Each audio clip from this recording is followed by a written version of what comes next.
जनता जनार्दन का आशीर्वाद प्राप्त हुआ।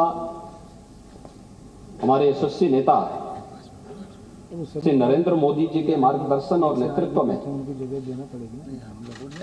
पूरे देश के अंदर हर एक चुनाव को हम लोग लड़ते हैं और उसमें जनता जनार्दन का आशीर्वाद हमारे कार्यों से प्राप्त होता है। कार्यों का ही उल्लेख यहां पर श्री राज्यपाल जी ने किया था और उन कार्यों पर चर्चा होती तो अच्छा होता। हम उस पर भी थोड़ा थोड़ा चर्चा करने का प्रयास करेंगे, लेकिन जनता जनार्दन के द्वारा प्राप्त जनादेश यह भारतीय जनता पार्टी नेतृत्व की सरकार के प्रति एक सम्मान है और जनता जनार्दन का आशीर्वाद है। हम ढिंढोरा पीट पीट करके ये नहीं कहते थे कि हमने मेट्रो चला ली, हमने एक्सप्रेसवे बना लिया, हमने एयर कनेक्टिविटी दे दी। जनता जानती थी कौन शिलान्यास कर रहा है, कौन उद्घाटन कर रहा है, कौन राशन दे रहा है, कौन अपराधों को नियंत्रित कर रहा है, कौन निवेश को ला रहा है, कौन नौजवानों को रोजगार दे रहा है।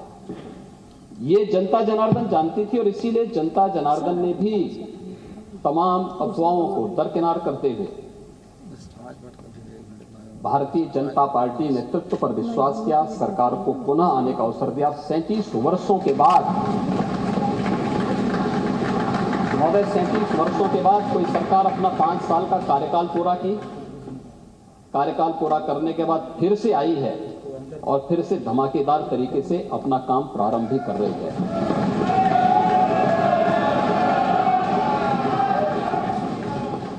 ये चीजें सरकार के जनादेश को बताती है और महामहिम राज्यपाल जी ने भी कहा।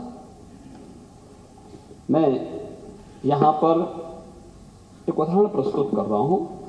उत्तर प्रदेश के अंदर, उत्तर प्रदेश देश की आबादी का सबसे बड़ा राज्य है, लगभग 25 करोड़ की आबादी है उत्तर प्रदेश की। और इतने बड़ी आबादी का राज्य,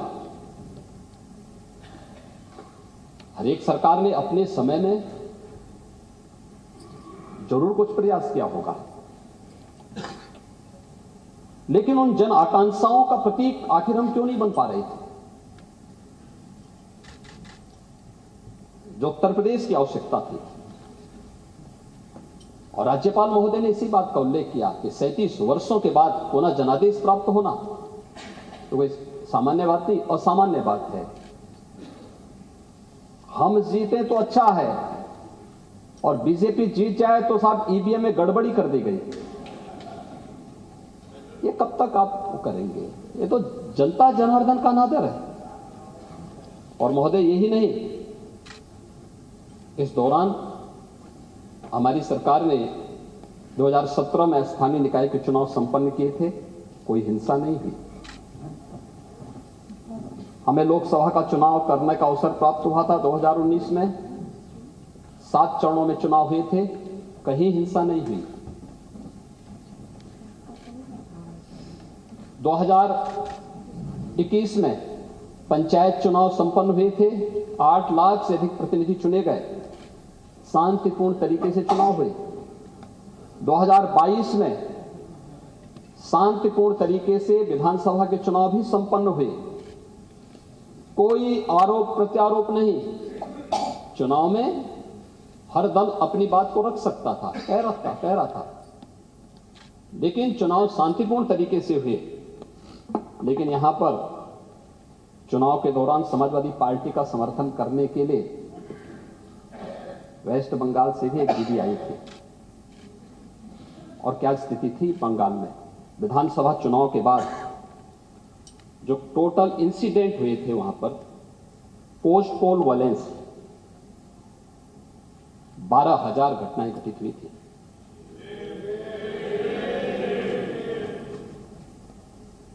294 विधानसभा सीटों में से 142 पर हिंसा की घटनाएं हुई थी, हिंसक घटनाएं घटित हुई थी।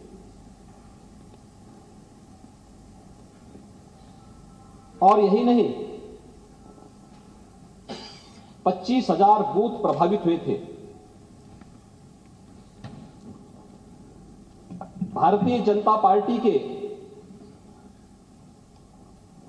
10,000 से अधिक कार्यकर्ता शेल्टर होम में जाने के लिए मजबूर हुए थे। 57 कार्यकर्ताओं की निर्मम हत्या हुई थी। 123 से अधिक महिलाओं के साथ अमानवीय अत्याचार हुआ था और 7,000 से अधिक कंप्लेंट भी रजिस्टर्ड हुई थी। ये स्थिति थी वहां की। वेस्ट बंगाल की आबादी उत्तर प्रदेश की आबादी की आधी आबादी है और उत्तर प्रदेश में चुनाव के दौरान भी और चुनाव के बाद भी कोई हिंसा नहीं हुई। ये उत्तर प्रदेश की कानून व्यवस्था। Presenting B News app available on Google Play and App Store. Download it now.